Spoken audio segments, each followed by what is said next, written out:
Bonjour à tous, je suis ravie de vous accueillir aujourd'hui en compagnie de Pascal Jouquet.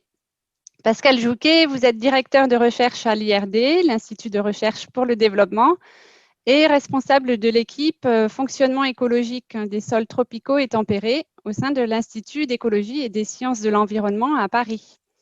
Votre recherche porte sur l'étude du rôle de la biodiversité, principalement les termites et les vers de terre, dans le fonctionnement des sols et la fourniture des services écosystémiques. Vos travaux ont été en majeure partie réalisés dans les écosystèmes tropicaux, en Côte d'Ivoire, au Vietnam, en Inde, où vous avez travaillé au total 10 ans, ainsi qu'en Thaïlande, au Cambodge et en Tunisie. Vous avez publié une centaine d'articles scientifiques et plusieurs chapitres de livres. Aujourd'hui, vous allez nous présenter une conférence sur le sujet « C'est quoi un insecte? Pourquoi ils sont importants ?» En prenant l'exemple des termites sous les tropiques, il s'agira de comprendre quel rôle jouent les insectes dans le fonctionnement des écosystèmes et surtout quel lien et quel avenir pour les objectifs du développement durable. Merci Pascal, je vous laisse la parole. Merci Julie, bonjour à tous. Alors je vous propose de partager mon écran et de partager donc une présentation que j'ai donc effectuée pour l'occasion. Alors je ne sais pas, est-ce que vous voyez l'écran? J'imagine que ça devrait être bon. Julie, oui? Oui, moi je Très vois. bien. Alors, peut-être deux mots avant de commencer cette présentation qui va donc porter sur les insectes. Deux mots pour me présenter. Je suis donc chercheur à l'Institut de recherche pour le développement, qui est donc un institut de recherche, l'IRD, qui est donc un institut de recherche public français, qui travaille avec ses partenaires du Sud, donc les pays en voie de développement et principalement les pays les moins avancés, pour le développement de connaissances scientifiques interdisciplinaires visant, s'inscrivant en fait dans le cadre des objectifs du développement durable.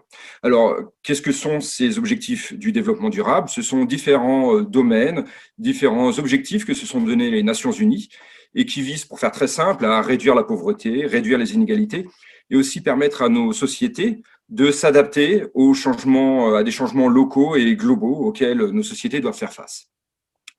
Et je suis enfin affecté, ou je travaille au sein d'une unité de recherche qui s'intitule YES Paris, qui veut dire l'Institut d'écologie et des sciences de l'environnement à Paris, donc comme son nom l'indique, qui est situé donc à Paris, à l'Université Sorbonne Université, et au centre IRD Bondy, ou encore à l'Université Paris 12 Créteil, et à l'INRA de Versailles. Voilà.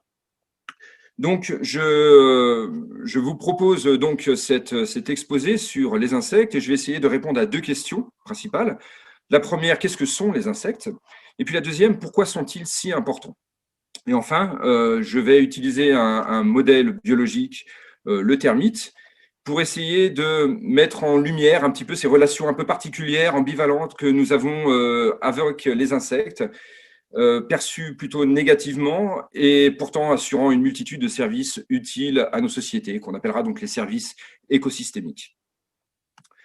Alors, cette présentation s'inscrit en fait dans le cadre d'une exposition qui est organisée, réalisée par l'IRD. C'est une exposition virtuelle dont on peut avoir accès facilement et gratuitement en ligne en tapant sur nos moteurs de recherche usuels les mots suivants, donc vidéo, présentation, les insectes au secours de la planète. Et donc, on tombe sur cette présentation qui est donc très bien faite et qui prend le parti pris de montrer ce en quoi les insectes, finalement, peuvent fournir des services vraiment utiles à nos sociétés. Voilà. Alors, un insecte, qu'est-ce que c'est? Alors, insecte veut dire en fait en différentes parties.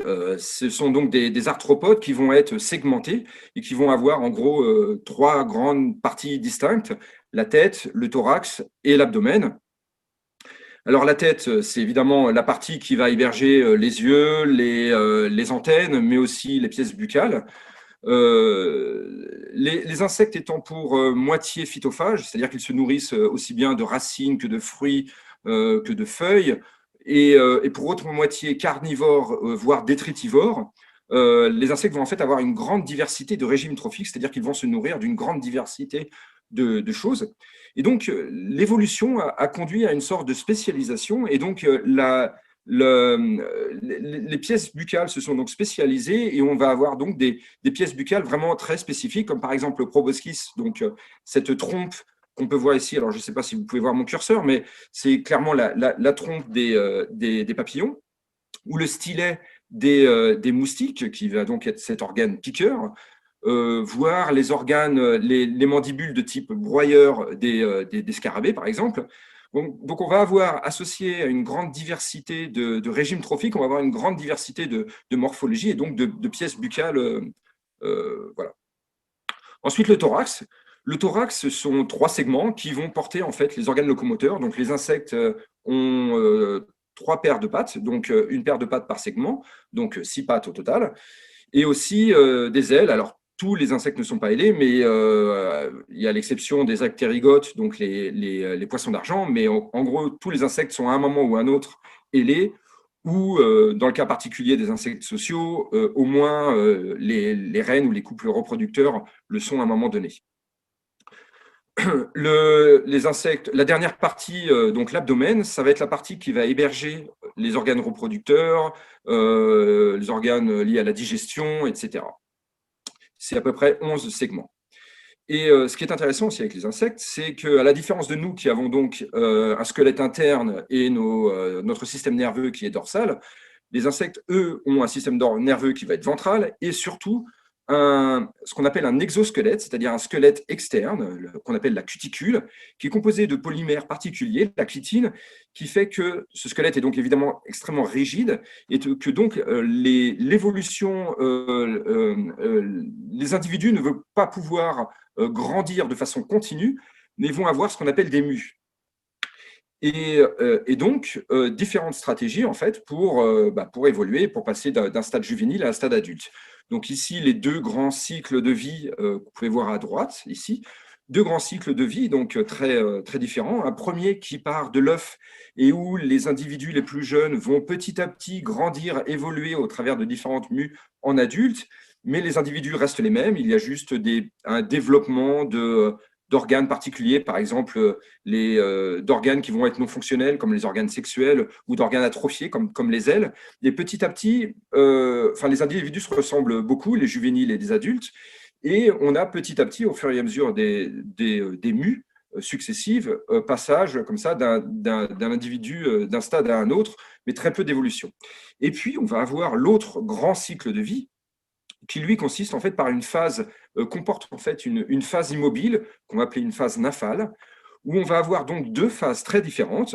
Un stade où les individus, donc les juvéniles, les larves, vont avoir même des niches écologiques, des régimes trophiques ou des habitats qui vont être très différents du stade adulte.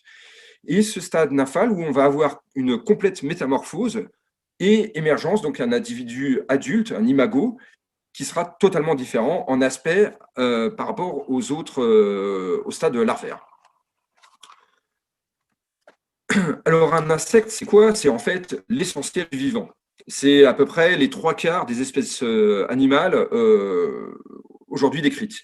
C'est 1,3 million, 1,4 million, donc 1,5 million, disons, d'espèces décrites aujourd'hui et peut-être 10 millions ou voire plus restant à découvrir. Donc, c'est une diversité insoupçonnée, mais qui, c'est bien illustré ici avec ce dessin, cette représentation, qui constitue en fait l'essentiel du vivant. On voit par comparaison ici les vertébrés avec le petit oiseau et qui inclut donc les mammifères. Donc, c'est l'essentiel du vivant. C'est aussi l'essentiel de la biomasse sur Terre. C'est si l'on mettait ensemble tous les insectes réunis, ce serait équivalent à 300 fois la biomasse humaine. C'est 4 fois la biomasse des vertébrés. Donc, c'est une biomasse vraiment considérable. Et ce qui est intéressant, c'est que la moitié de cette biomasse est représentée en fait par les insectes sociaux. Donc, très peu des insectes sociaux qui sont finalement très peu divers en termes de diversité taxonomique, mais qui constituent en fait l'essentiel de la biomasse sur Terre. Et puis, dernier point peut-être, les insectes, ce sont aussi les premiers organismes vivants à être apparus, à se déplacer sur Terre. Ce sont les premiers fossiles apparaissent, ont été identifiés dès le Dévonien, voilà, On a une période un peu particulière qui est le Carbonifère, où on avait des insectes qui faisaient jusqu'à 70 cm d'envergure. Et puis, on voit que les tétrapodes et puis après les mammifères, les primates sont apparus évidemment bien après. Alors, les insectes, pourquoi sont-ils importants? Eh bien, malheureusement, la première chose à laquelle on va penser, c'est l'effet plutôt négatif des insectes. On parlera alors de 10 services. C'est évidemment le moustique qui tue tous les ans entre 750 000 à 1 million de personnes par an. J'aurais pu mettre une punaise de lit, mais j'ai préféré rester dans le tropical et vous mettre une autre punaise hématophage, celle qui est responsable de la maladie de Chagas, qui tue à peu près 13 000 personnes par an et qui infecterait tous les ans 6 à 7 millions de personnes. C'est plus de 300 millions de dollars qui sont utilisés tous les ans pour lutter contre cette maladie ou se soigner. Alors, je n'ai pas ce chiffre avec les moustiques, mais j'imagine ce chiffre aussi est encore plus colossal. Et puis, peut-être un dernier exemple qui fait un peu parfois la une des journaux aussi, c'est les acridiens, donc ces criquets, les criquets pèlerins, qui vont donc être capables de former des essaims et de parcourir plus de 100 km jusqu'à 150 km en une journée, et sur 1 km², être capable de consommer autant que à peu près 35 000 personnes. Donc, sans être à l'origine des famines, en tout cas, un insecte qui va grandement y contribuer, en tout cas, est un facteur déterminant. Mais les insectes, ce ne sont évidemment pas que ça. Les insectes, ce sont aussi, et surtout peut-être, des éléments des réseaux trophiques. Donc, ce sont des animaux qui vont être les proies d'autres animaux, mais aussi, donc c'est cette illustration que je vous présente ici, donc des proies pour de nombreux animaux, mais aussi des prédateurs, voire des parasites d'autres animaux. Ce sont aussi des détritivores, donc des animaux qui vont permettre en fait la décomposition de la matière organique, donc des animaux morts ou de la litière, et qui vont permettre une recirculation des nutriments aux plantes finalement, et donc permettre la croissance, contribuer ainsi au recyclage des nutriments et à la croissance des plantes. Donc un rôle majeur de ces insectes dans les réseaux trophiques et dans les cycles de la matière et des nutriments. Là encore, c'est un aspect qui fait régulièrement la une des journaux, en particulier lorsqu'on parle des néonicotinoïdes et des problèmes liés aux insectes, aux pesticides tueurs d'abeilles. Les insectes, c'est aussi la pollinisation. 90% de la pollinisation est assurée par les insectes. C'est 90% des plantes sauvages qui vont être concernées. C'est la 3/4 des plantes de nos cultures. Donc, les insectes jouent un rôle majeur aussi vis-à-vis de ce processus écologique, la pollinisation. Moins connu peut-être et moins connu en France qu'ailleurs peut-être, les insectes, c'est aussi une source alimentaire et voire de pharmacopée. Donc, je crois que c'est plus de 2 milliards d'individus dans le monde qui consomment des insectes. La pharmacopée, ça peut nous paraître étrange, mais c'est 300 espèces, je crois, qui sont utilisées dans la pharmacopée chinoise. Donc, un aspect aussi non négligeable. Et enfin, et j'en reviendrai dessus à la fin de ma présentation, ça peut être aussi un bien culturel. Alors, ça peut paraître anecdotique.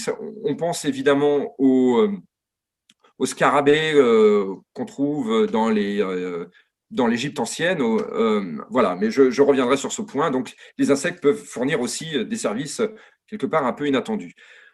Des économistes se sont intéressés à essayer de chiffrer l'importance de cette diversité des insectes ou cette activité des insectes. Et ces chiffres sont évidemment à prendre avec un certain recul, mais on estime que ça représente à peu près, enfin c'est au-delà de 500 milliards de dollars par an. Voilà, donc des services considérables. Alors, les termites. Les termites, un ravageur bien utile. Alors, comme je le disais en début de cette présentation, je pense que c'est un modèle biologique particulièrement intéressant parce qu'il est à la fois source de rejet, c'est une espèce nuisible, et pourtant qui va fournir une multitude de services écosystémiques extrêmement utiles. Alors, lorsqu'on pense aux termites, surtout sous nos latitudes, on pense aux termites qui vont s'attaquer au bois de nos habitations. Sous les tropiques, c'est évidemment ça, mais c'est en plus un acteur majeur de la dégradation ou de la perte de rentabilité des cultures. Donc, certaines cultures peuvent être réduites de plusieurs dizaines de pourcents, voire l'intégralité des cultures peuvent être ravagées dans certaines situations. Donc, en gros, dès qu'il commence à faire chaud, on va avoir des termites et c'est malheureusement quelque chose qui va nous coûter relativement cher. Mais les termites, comme avant, ce n'est pas que ça.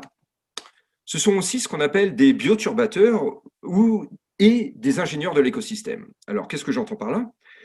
Bioturbateurs, ce sont des insectes qui vont être capables de prendre le sol et de construire des habitats, leurs habitats, les termitières, des termitières qui vont avoir des aspects, des formes extrêmement différentes. Donc ici, quelques exemples, hein, les trois photos du haut, qui sont des photos prises en Inde et en Équateur et qui montrent un exemple de diversité de termitières qu'on peut observer sous les tropiques. Certaines termitières, par exemple, comme celle de gauche, qu'on appelle les termitières cathédrales, peuvent mesurer jusqu'à plusieurs mètres, voire jusqu'à 6 mètres de haut, je crois, dans certaines situations, pour un animal qui, lui, fait quelques millimètres. Donc, des structures extrêmement considérables, donc une capacité à modifier, à influencer les propriétés des sols sans commune mesure.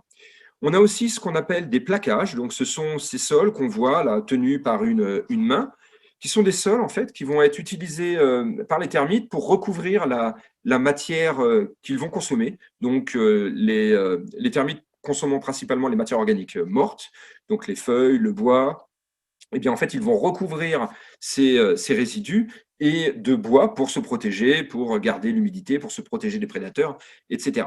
C'est ce qu'on appelle donc des plaquages. Et donc, ces plaquages et ces termitières vont en fait constituer des habitats pour nombreux organismes, allant du micro-organisme jusqu'à la plante. Et c'est ce qu'on appelle de l'ingénierie de l'écosystème. On a eu donc une modification d'un habitat, des ressources pour les autres organismes du milieu. Alors, étant scientifique, je ne peux m'empêcher de vous présenter quelques résultats très rapidement. Résultat d'une étude qui a porté en fait sur la comparaison des propriétés de ces plaquages dans de nombreux écosystèmes, aussi bien en Amérique qu'en Asie, qu'en Afrique et même en France. Et ce qui est intéressant, c'est que je ne vais pas rentrer dans les détails, mais vous avez ici un graphique qui représente en fait l'effet relatif des termites. On voit qu'ici à 100, c'est la valeur seuil qui nous dit qu'en delà, on a un effet positif des termites et en deçà, on aura un effet négatif. Et on va donc comparer, nous nous sommes donc intéressés à différentes propriétés des sols en comparant par exemple les argiles. Alors les argiles, c'est lorsque l'on prend le sol, qu'on se débarrasse de la matière organique qui ne représente que quelques pourcents en termes de massique. On peut ensuite différencier nos particules minérales en classes de taille et les particules les plus fines, donc les argiles, ensuite viennent les limons et ensuite viennent les sables. Et plus les particules sont fines et plus les particules sont intéressantes d'un point de vue fertilité ou d'un point de vue propriété chimique des sols, parce qu'ils vont mieux retenir les nutriments, permettre une meilleure stabilité, meilleure propriété des sols et meilleure rétention d'eau aussi, etc. Donc, on voit ici que la teneur en argile sera améliorée du fait de l'activité des termites. La conductivité électrique, qui est un proxy finalement, des nutriments qui vont être contenus dans les sols, est également améliorée. Plus de matière organique, puisque les termites, en fait, incorporent des fesses ou de la salive dans ces sols. Plus de limon, qui est l'autre classe de taille de particules minérales. Un effet neutre sur d'autres variables, comme la stabilité des agrégats, un proxy de la résistance à l'érosion, un effet neutre sur le pH et un effet négatif sur les sables, c'est-à-dire qu'on aura moins de sable dans ces sols. Et bien tout cela fait que, finalement, ces sols remaniés par les termites vont apparaître comme des îlots de fertilité dans les milieux, dans le milieu environnant, par rapport au milieu environnant. Un autre exemple, la porosité. Les termites font des galeries dans le sol pour se déplacer, principalement parce qu'ils ont besoin de se protéger finalement de leurs principaux prédateurs. Et donc, ils vont se déplacer et faire des galeries dans le sol. Et en comparant ces galeries aux autres galeries faites par les autres invertébrés du sol, donc ici les vers de terre, donc nos principaux bioturbateurs ou ingénieurs en France ou dans nos milieux tempérés, en comparant aussi à ce que font les bousiers, donc d'autres insectes faisant des galeries aussi très importantes dans les sols, eh bien, on peut s'apercevoir que chaque animal va avoir un petit peu son type de galerie, avec des propriétés, une architecture quelque peu différente. Et ces galeries dans le sol vont en fait avoir un effet favorable sur l'infiltration de l'eau dans le sol. Et donc, pour faire simple, sur la disponibilité de l'eau dans le sol pour les plantes. Ici, ce graphique présente trois situations. Une situation où nous sommes en Inde avec une pluviométrie de 900 mm par an, où nous sommes toujours en Inde, mais avec une pluviométrie plus élevée de 1100, et ici au Vietnam, un milieu beaucoup plus humide, où nous sommes à 1800. Et ce qu'on peut voir, c'est que les termites, et ici donc le facteur d'infiltration, c'est-à-dire en gros l'effet positif des termites sur l'infiltration de l'eau. On peut voir que, évidemment, nos trois animaux, les vers de terre, les bousiers et les termites, auront un effet favorable sur l'infiltration de l'eau, mais que l'effet des termites, lui, plus il augmente, plus la pluviométrie est importante et plus l'effet des termites est important. Si l'effet des vers de terre est considéré comme crucial dans nos sols, on voit qu'il est même inférieur à celui des termites dans le milieu étudié. Et puis surtout, on peut voir que finalement, dans les milieux les plus secs, eh bien, on ne trouve pas ni vers de terre, ni scarabée, ni bousier, et que ce rôle de l'activité biologique, ce rôle favorable de l'activité biologique sur l'infiltration de l'eau, il est uniquement assuré par les termites. Donc, pour résumer un petit peu tout ça, via un schéma, on peut dire que les termites vont être capables de remanier énormément de sol pour construire des nids ou pour construire des plaquages, donc sheetings en anglais. Eh bien, ces structures vont apparaître en fait comme des taches de nutriments dans le milieu et vont avoir un impact sur la biodiversité des micro-organismes, des plantes, d'autres invertébrés. Et que les galeries qu'ils vont produire pour se déplacer et aller jusqu'à la nourriture qu'ils vont collecter, eh bien, ont un effet favorable sur l'infiltration de l'eau. Eh bien, ces processus écologiques qu'on observe dans la nature vont s'avérer extrêmement utiles et utilisés dans le cadre de pratiques culturales. Deux exemples. Le premier, une pratique culturelle qu'on trouve en Afrique subsahélienne qui s'appelle le zaï, qui est donc une pratique, une technique qu'on appelle d'agroécologie et qui consiste à faire des trous, des poquets dans le sol dans lesquels les agriculteurs ajouteront de la litière, de la matière organique, des branchages, des branches, des feuilles, éventuellement des excréments d'herbivores. Tous ces nutriments vont attirer les termites qui vont donc venir les prélever, mais aussi constituer tout un réseau de galeries dans le sol. Permettre ainsi une augmentation de l'infiltration de l'eau de sol, donc limiter ce qu'on appelle le ruissellement, et donc permettre une meilleure disponibilité de l'eau dans le sol. On peut voir dans les études citées ci-dessous, l'infiltration de l'eau est augmentée jusqu'à presque 2 fois du fait de l'activité des termites, et donc du fait de cette pratique agroécologique. Et cette pratique agroécologique, qui se base avant tout sur la stimulation de l'activité des termites, eh bien, permet de passer d'un écosystème dégradé à un écosystème, lui, productif, allant jusqu'à une augmentation de la productivité de 10 fois, dans le cas du sorgho, encore une fois dans les études citées ci-dessous. Et donc, si le système est maintenu, à passer d'un système complètement dégradé à un système productif, à un système forestier en quelques années. Donc, une restauration, une réhabilitation d'écosystèmes dégradés. Un autre exemple, celui-ci en Asie du Sud-Est, dans une région un peu particulière, qui est le bassin bassin inférieur du Mékong, qui est une région qui va du nord du Laos jusqu'au nord-est de la Thaïlande, jusqu'au Cambodge et également jusqu'au delta du Mékong au Vietnam. Et donc, dans ces milieux, on trouve ce qu'on appelle des buttes termitiques. Les termites vont construire des nids qui vont après être colonisés, utilisés par d'autres animaux, et tout cela va conduire à la formation de buttes. Donc, on peut voir ici quelques photos qui vont en fait créer de l'hétérogénéité dans les paysages, en créer des mosaïques dans le milieu.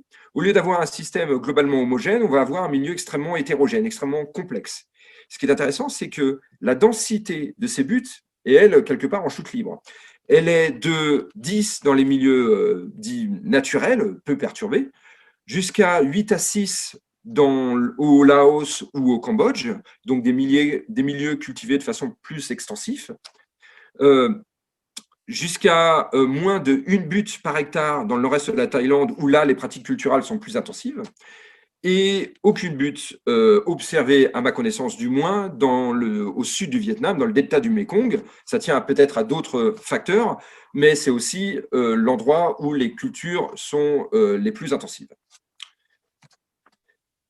Et ce que nos travaux montrent, c'est que cette activité des termites, donc qui conduit à cette production de buts, eh bien, permet en fait le maintien de tâches de biodiversité. On le comprend. Donc ici, quelques résultats qui montrent, bon, inutile d'aller dans le détail, mais on voit qu'ici correspondent en fait les rizières, uniquement 3 espèces observées dans les rizières, très peu dans les zones dans les digues, qui sont ces zones qui séparent les rizières, et ici la liste des espèces qui furent mesurées dans les buttes. Et on comprend bien qu'en fait, durant la saison des pluies, lorsque tout est inondé, ces buttes constituent le seul endroit où les autres invertébrés du sol peuvent se réfugier. Durant la saison sèche, alors qu'il n'y a plus de litière, plus de nourriture, que les sols sont sans protection, ces buttes sont aussi les seuls endroits où les arbres permettront un maintien de l'humidité, où il y aura de la nourriture aussi pour les animaux. Et donc, ces milieux constituent en fait donc cette activité termite permet donc en fait le maintien d'une biodiversité générale à l'échelle du paysage cette fois-ci. On a vu précédemment que ces buttes contenaient plus d'argile, plus de matière organique, plus de nutriments. Et les agriculteurs l'ont bien compris, ils les utilisent sans les détruire. Ils vont en fait tailler, sculpter en quelque part ces buttes pour les maintenir l'activité des organismes qui s'y trouvent et prélever ce sol qui va être utilisé, et c'est la photo de dessous, qui va être utilisé comme amendement dans les rizières, mais aussi dans des zones un peu particulières pour faire du maraîchage. Donc un effet favorable sur la fertilité. Ces milieux étant donc des milieux plus ombragés, plus riches, plus fertiles, certains agriculteurs vont, eux, faire le choix de les utiliser pour cultiver d'autres plantes. Donc ici, un exemple, des courges.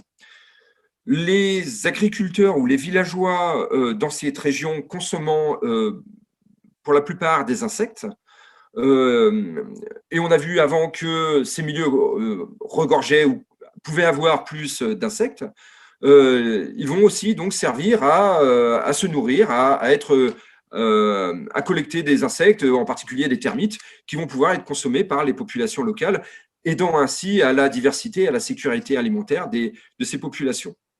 On trouve aussi sur ces buttes des champignons qui résultent en fait d'une association spécifique, symbiotique, entre les termites et un champignon. Et donc, le champignon fructifiera et ce champignon pourra être collecté et aussi utilisé, donc contribuant aussi à cette sécurité alimentaire ou diversité alimentaire de ces populations locales.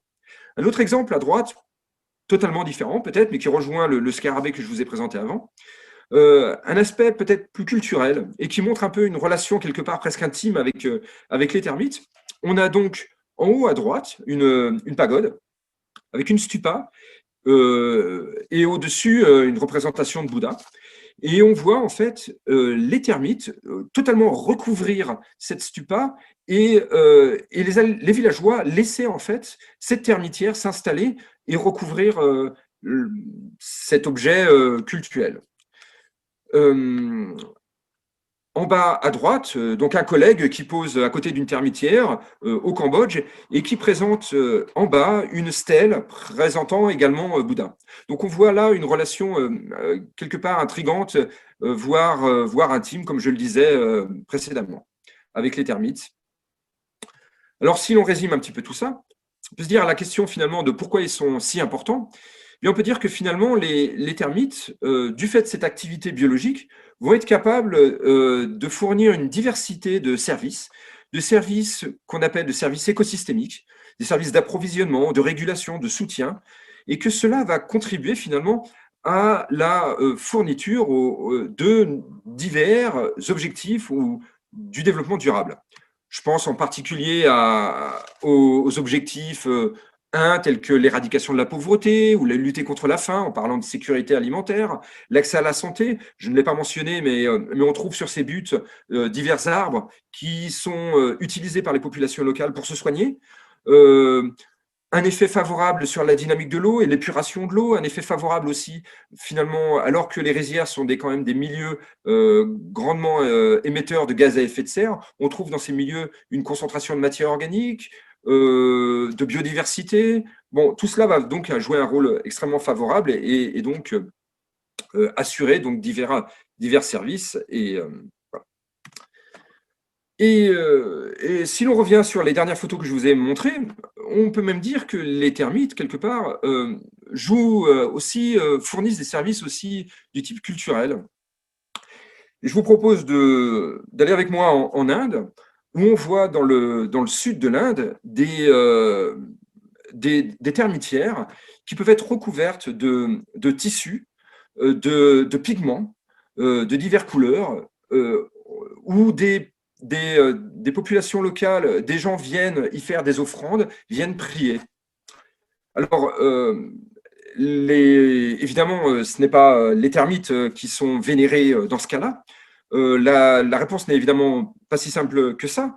Un des éléments de réponse, c'est que les termitières vont en fait offrir un refuge ou un habitat, et on rejoint là le concept d'ingénieur de l'écosystème que je décrivais avant. Ça va servir d'habitat pour les serpents. Et les serpents, enfin le serpent étant l'animal, quelque part, l'animal, j'allais dire presque l'animal fétiche, quelque part, de Shiva, qui est un des dieux principaux de la Trimurti, donc la trinité hindoue. Voilà, j'allais dire aussi, le serpent, c'est également celui qui viendra protéger Bouddha, mais c'est une autre histoire. Une autre explication à ces offrandes tient dans l'histoire de Valmiki. Valmiki, c'est le personnage qui est représenté ici en train d'écrire. Valmiki, avant de s'appeler Valmiki, ce monsieur s'appelait Ratnakara. Et Ratnakara était un criminel, donc un meurtrier, un voleur. Et un jour, ce personnage, donc Ratnakara, rencontra un sage védique, Naranda Muni, qui lui enseigna donc la méditation. Ratnakara se mit donc à méditer. Il médita si bien et si longtemps, plusieurs milliers d'années, que les termites commencèrent à construire leur termitière sur son corps et à l'ensevelir. Et au bout d'un moment, Ratnakara s'éveilla, il sortit et il devint alors Valmiki. Valmiki qui veut dire celui qui est né de la termitière. Et donc, Valmiki se mit alors à écrire, et c'est pour ça qu'on le voit écrire ici sur cette illustration, il se mit à écrire un des ouvrages les plus importants de l'hindouisme, le Ramayana. Et cette histoire que j'aime beaucoup est particulièrement intéressante parce qu'elle nous montre que les insectes, et ici les termites, sont capables à partir du pire, donc les crimes de Ratnakara ou les disservices, c'est-à-dire les effets négatifs qu'ils peuvent avoir sur nos cultures, par exemple, et bien à partir du pire, les termites sont capables de créer le meilleur, c'est-à-dire Valmiki et l'écriture du Ramayana, ou encore fournir la fourniture de tous les services, enfin de divers services écosystémiques importants pour nos sociétés. Donc, peut-être que la morale de cette histoire, c'est que l'avenir de nos sociétés, ou du moins l'avenir de nos interactions avec les insectes, passe peut-être par notre capacité à cohabiter avec eux et peut-être à comprendre que leur aspect positif ou leur aspect négatif, que leur aspect, que les services qu'ils peuvent nous fournir ou les disservices, c'est-à-dire les effets négatifs qu'ils vont avoir sur nos sociétés, eh bien, tout cela est finalement intrinsèquement lié et que pour avoir l'un, eh bien, il faut aussi peut-être avoir l'autre. Voilà, je vous remercie pour votre attention. Merci Pascal. Peut-être on peut… Voilà. Donc, on va regarder les questions. Merci beaucoup pour cette présentation qui était fort intéressante et qui nous a fait voyager dans l'espace. Donc, pourquoi parle-t-on souvent d'ingénieur du sol?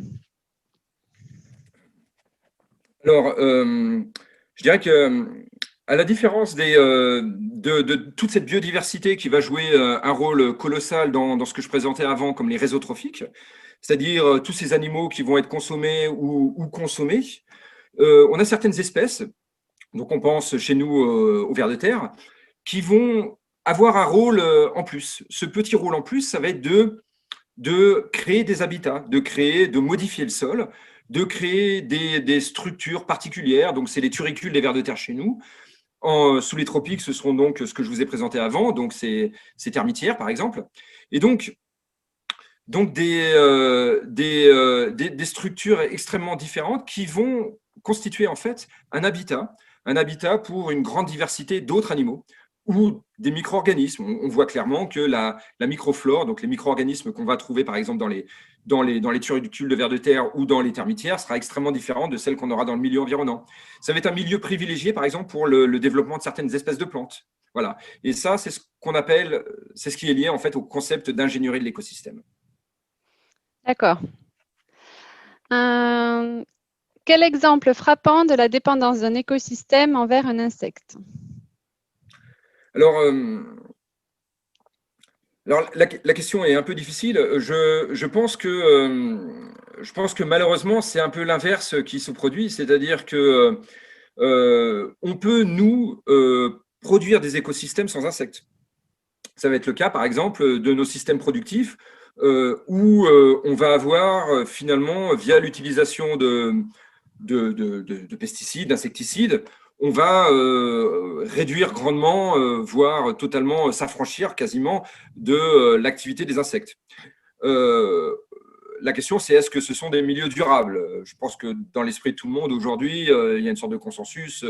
La réponse est non. Donc, je pense qu'on peut avoir des milieux sans insectes. Est-ce que les insectes peuvent disparaître et est-ce qu'on peut avoir des écosystèmes sans eux? Comme je le disais, c'est un choix, mais on s'avance vers quelque chose de non durable. Aujourd'hui, notre approche du fonctionnement des écosystèmes est différente et on aura tendance à penser que finalement, un écosystème à un écosystème est associé à une grande diversité de rôles, de fonctions écologiques, de processus écologiques, et qu'un grand nombre de ces processus va être influencé par des insectes. Donc voilà, je ne sais pas si j'ai vraiment clairement répondu à votre question. Oui. C'est bien. Quelqu'un, là, c'est un commentaire. Donc, on n'a pas beaucoup parlé de l'aspect nutritif des insectes. Alors, bon, c'est vrai que bon, comme je disais, c'est à peu près 2,5 milliards de personnes, je crois, qui consomment des insectes dans le monde. Ça peut paraître surprenant, voire choquant dans nos sociétés. Ça ne l'est évidemment pas dans de nombreux autres. Alors, au-delà de l'aspect, je dirais presque récréatif, ou lorsqu'on va, ou ludique, lorsqu'on part en vacances et qu'on va quelque part où des insectes sont proposés, ou d'autres espèces, hein, embrochés ou frits, etc. Au-delà de cet aspect, je dirais que, et au-delà du fait aussi que je pense qu'il y a aussi un consensus sur le point qu'il faut changer notre façon de cultiver, de produire, et que les insectes peuvent fournir une alternative durable et fournir des protéines, disons, à bas coût environnemental. Voilà. Mais au-delà de ça, je voudrais juste insister sur un point que je connais un petit peu plus, qui est la situation en Asie du Sud-Est, où on a des vrais déficits, des vraies carences en vitamines, en nutriments, en protéines, où finalement la diversité alimentaire est extrêmement réduite, et où les insectes, en fait, fournissent quelque part une alternative et fournissent des apports alimentaires et contribuent quelque part à la sécurité alimentaire de nombreuses populations. Voilà. D'accord. Une question qui dit, alors, certains insectes ont-ils déjà totalement disparu de la planète? Alors, forcément.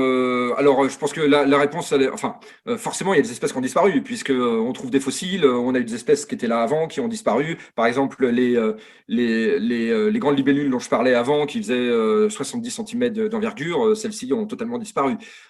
Enfin, je l'espère. Ou alors, il va falloir se cacher si elles reviennent. Mais je pense que la question était plus liée à la situation actuelle. Alors, je ne suis pas sûr des chiffres. Je pense que c'est à peu près 2 à 5% des espèces qui ont disparu depuis le début de l'ère industrielle.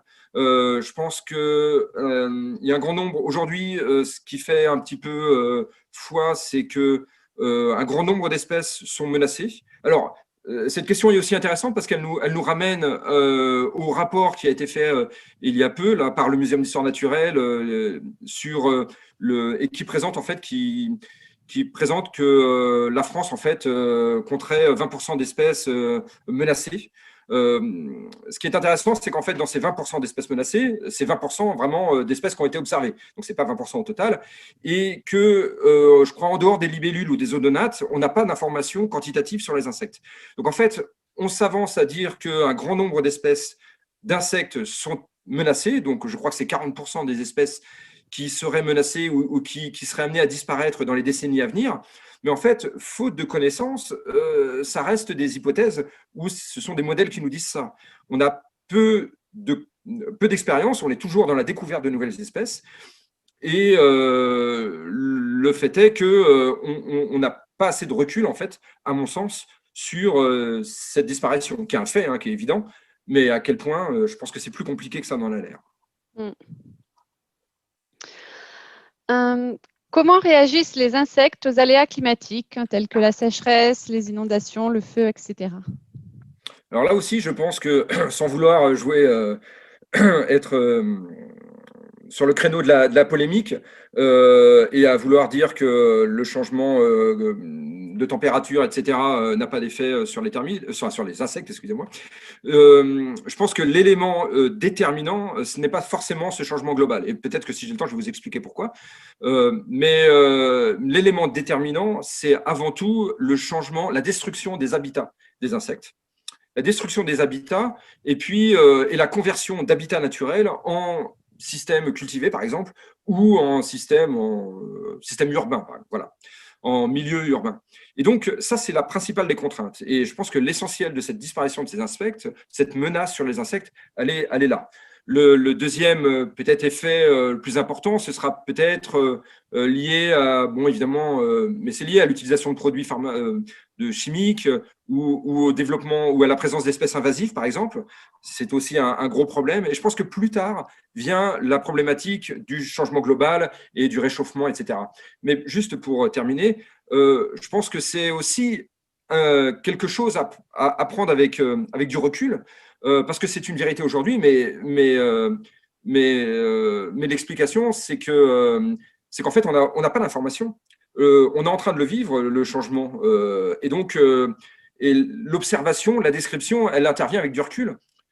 Et donc, cet effet du changement climatique qui est en train de s'opérer actuellement, eh bien, on sera, nous, capables de décrire son impact sur les insectes que plus tard, en fait. Donc à prendre avec précaution. Voilà. D'accord. Alors, en quoi les insectes peuvent changer la donne en matière de sécurité alimentaire?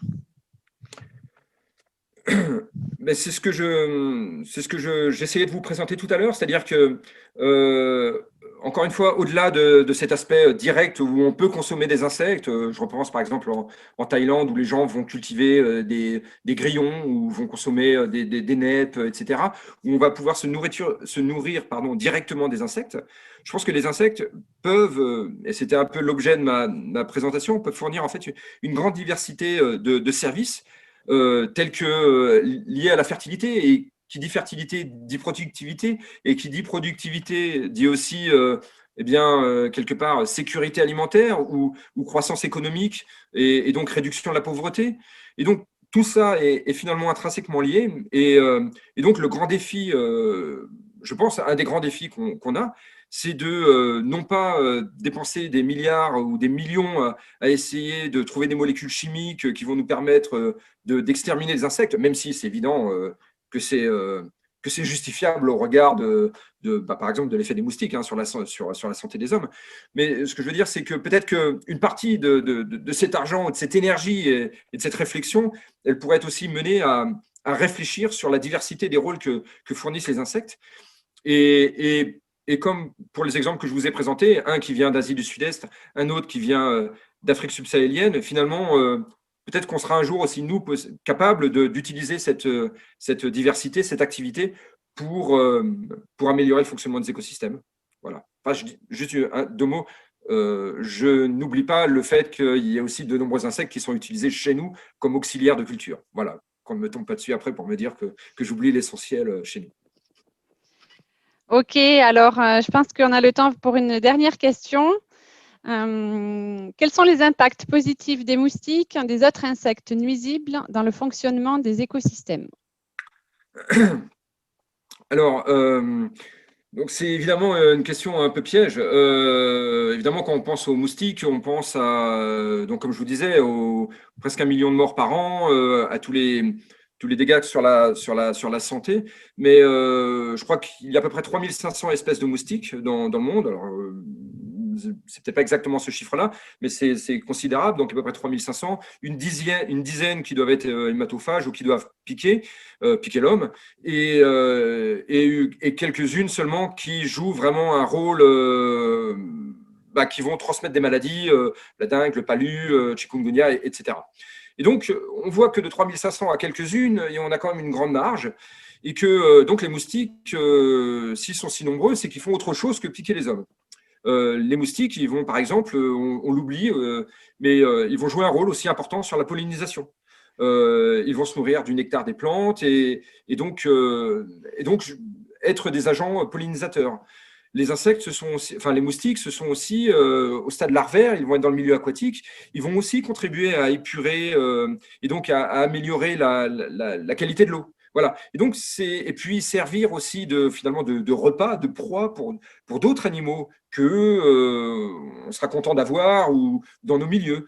Voilà. Donc les choses ne sont pas si simples et donc les moustiques, eux aussi, assurent une multitude de fonctions et de rôles et ont aussi de nombreux rôles écologiques dans leur milieu. D'accord, merci beaucoup pour toutes ces informations, cette présentation et la réponse aux questions. On n'a plus de questions, donc je vais vous souhaiter une bonne soirée. Puis on a dépassé un petit peu le temps, donc tout va bien. Je vous souhaite une bonne soirée et je vous dis à très bientôt. Merci beaucoup et merci beaucoup à tous d'avoir écouté. Au revoir.